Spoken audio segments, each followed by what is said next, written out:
Good afternoon, my fellow gardeners. This is South Carolina Transplant, also known as Martin, coming to you live from Zone 8A, the Piedmont of South Carolina. There's something strange going on here. You see, in this house, and I'm not saying no names, there resides a non-plant person. Strangely enough, this non-plant person is getting into plants. Now, this non-plant person woke me up yesterday morning. You see, she was watching a YouTube video where this big nursery near us invited their viewers to a behind the scenes or private property plant tour.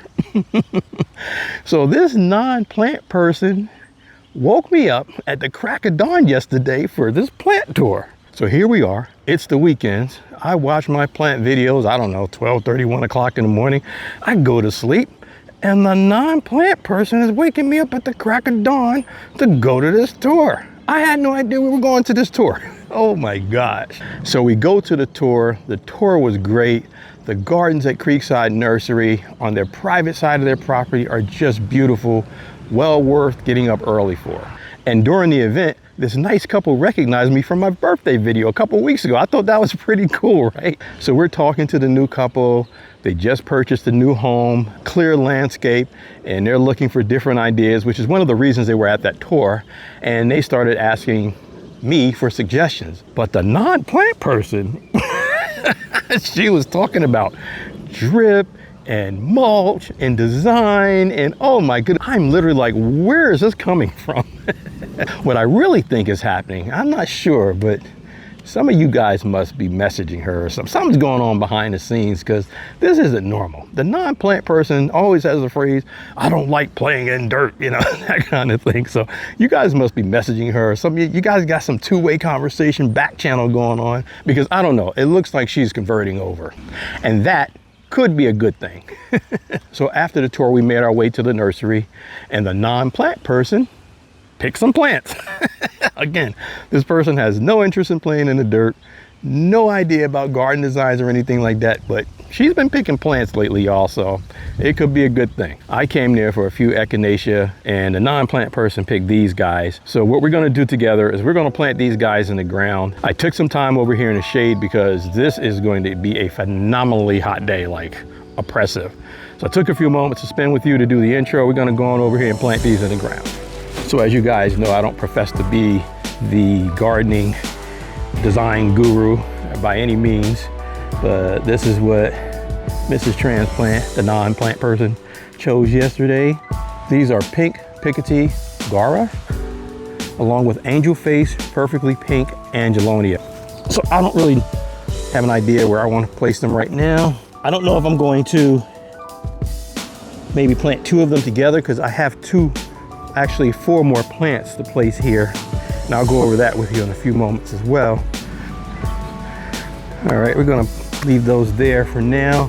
I have a plant tag here that says this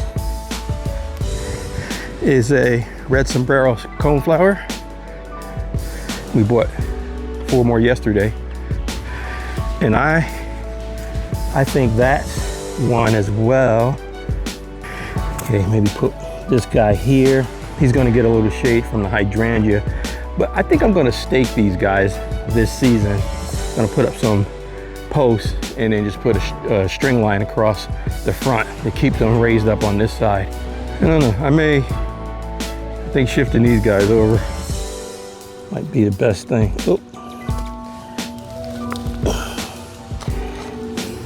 Because here, it's not quite in the shot, but there's a purple fountain grass there, and he's going to get huge when he starts to fill in. So if I plant him here, I don't want the purple fountain grass to kind of drown him out, so I may just keep him over here.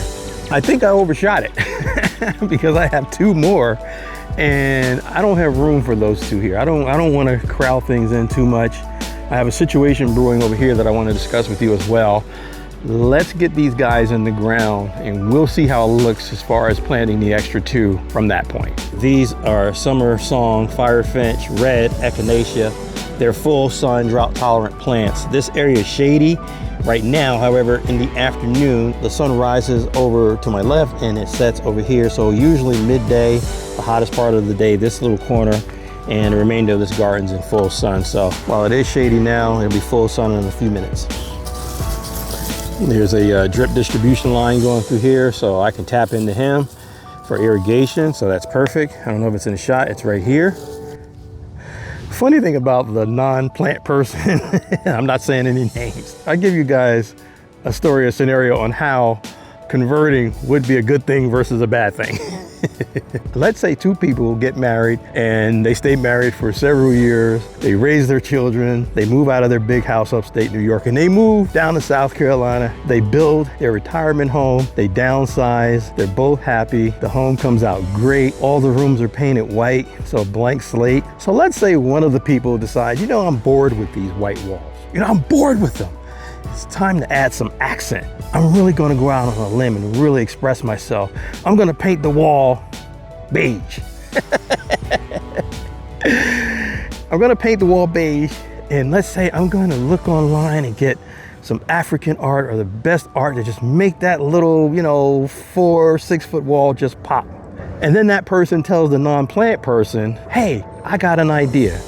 I'm gonna paint this wall, this little 8 foot wall section here. In my corner of the room, I'm gonna paint it beige. I'm gonna put some art here. And the non-plant person, they'll shake their head.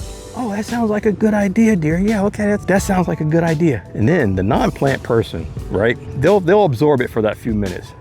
And then what starts to happen is the non-plant person will start to think in their mind, you know, this is a monumental decision. This is life-changing. You know, having this non-house person do some design in my house. So let me think about this. So the non-plant person will come and they'll ask the plant person, what type of painting are you using? What color? All of a sudden the wheels are turning. And I guarantee you, the non-plant person who had no interest in this wall at all in the house will now come up with their idea, their color scheme, their art. And the same thing would happen in the garden. The non-plant person will now become a plant person, and they'll change all of my gardens to non-plant person gardens. Just messing with y'all. Oh man, as you guys can see, I like to have a little fun. All right, back to business, because it's getting hot, y'all. Goodness gracious. I'm wondering if I should try to use my drill right here. Avoiding having to get the shovel out.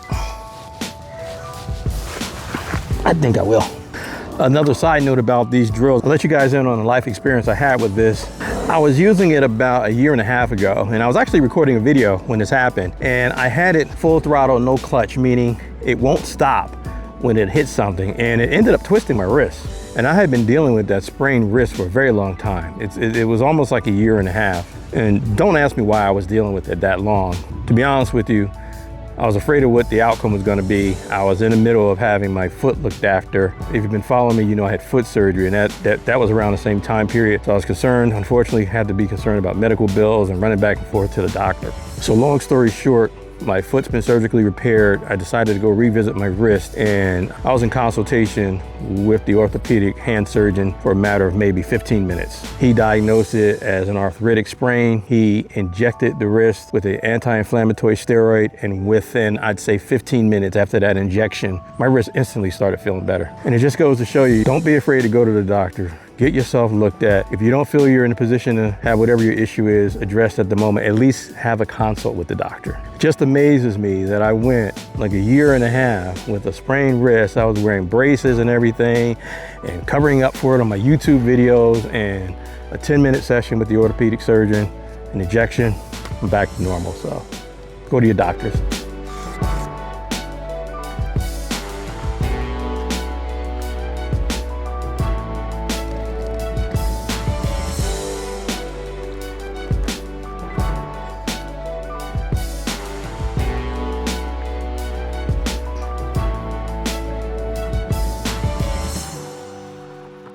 In my birthday video, there was a section where I asked Mrs. Transplant if there was anything she wanted from the nursery, and she said no, plus you don't have space. And you know, I said, I'll make space for you. And this is exactly what I was talking about.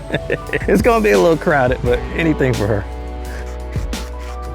See that cranking noise, that you just heard, that was the clutch stopping because it was just too much pressure. You know, that's designed to help you.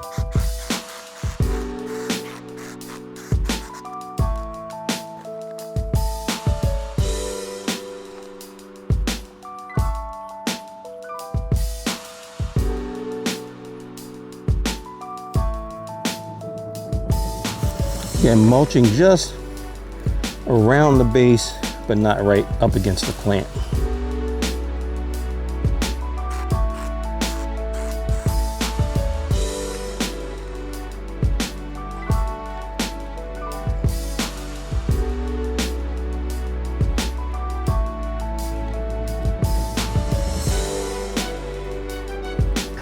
All right. I got this guy growing here. I got something popping out here, which may be a volunteer from the other coneflower that's here. And then purple fountain grass. So this is going to be basically a cottage style garden at this point. Life is too short for recommended spacing.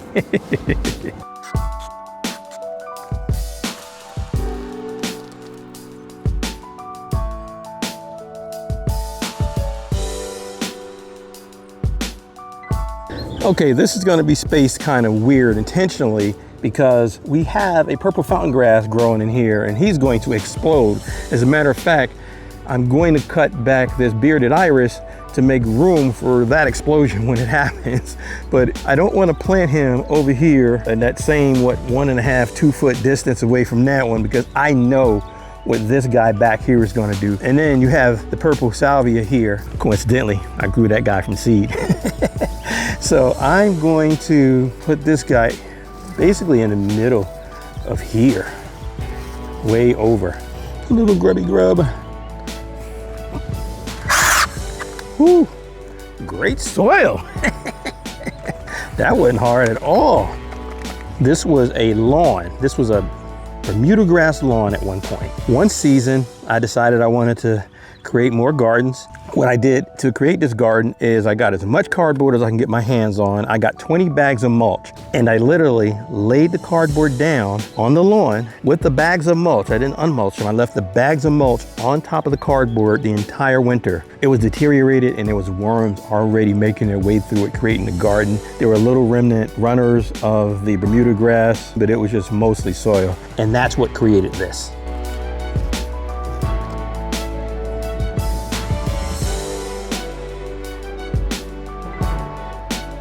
So I'm at a bit of a crossroads here. I'm not certain what this plant is anymore.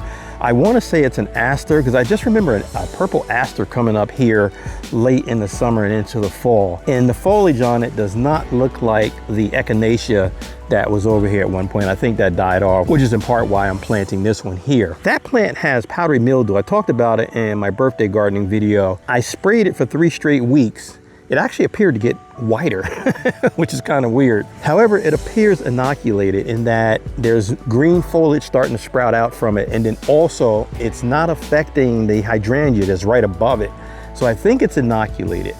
So I was debating on whether I should plant this next to it right now in the stress of transplanting it from its pot to this place, making it a little vulnerable. I'm gonna pull the trigger on planting it here in hopes that it doesn't. I'm going to keep treating this guy.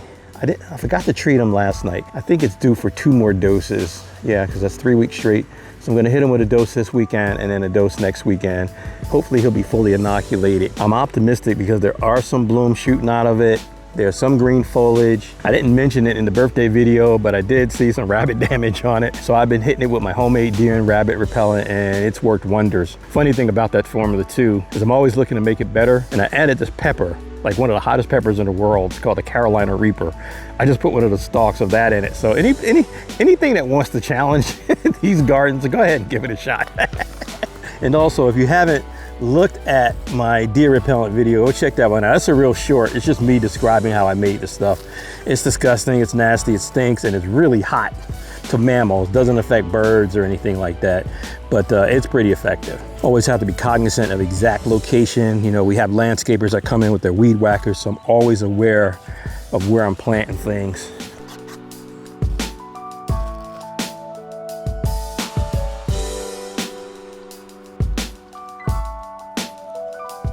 So this entire lineup is done. However, one thing I noticed, the first echinacea that I planted on the far right, that one's back a little further than the rest of these. So I want to kind of bring him out, closer to this direction. So I'm gonna go back and do that. I'm gonna wrap up this video. This corner is pretty shady, so I'm not certain if you can see how far back he is as opposed to his partner over there. So I'm just gonna move him more out to this location here.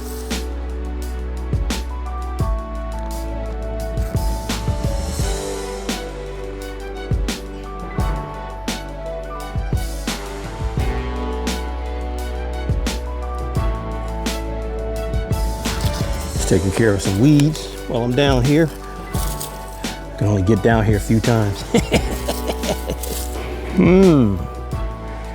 I don't know. I'd have to say it looks pretty good for a non-plant person. These are some of the trials and tribulation of a relationship, a long-term marriage. You have to have some give and take. I ain't gonna lie. I am really enjoying Mrs. Transplant's new enthusiasm for gardening and has me anticipating what's gonna be her next move, what's gonna be her next mode of input. And I'm really fascinated by that. If you haven't done so already, please like, share, comment, and subscribe. It motivates me to put out, I should say motivates us to put out more and more content each and every day. Ladies and gentlemen, this is South Carolina Transplant, also known as Martin, coming to you live from Zone 8A, the Piedmont of South Carolina. Until the next one, friends.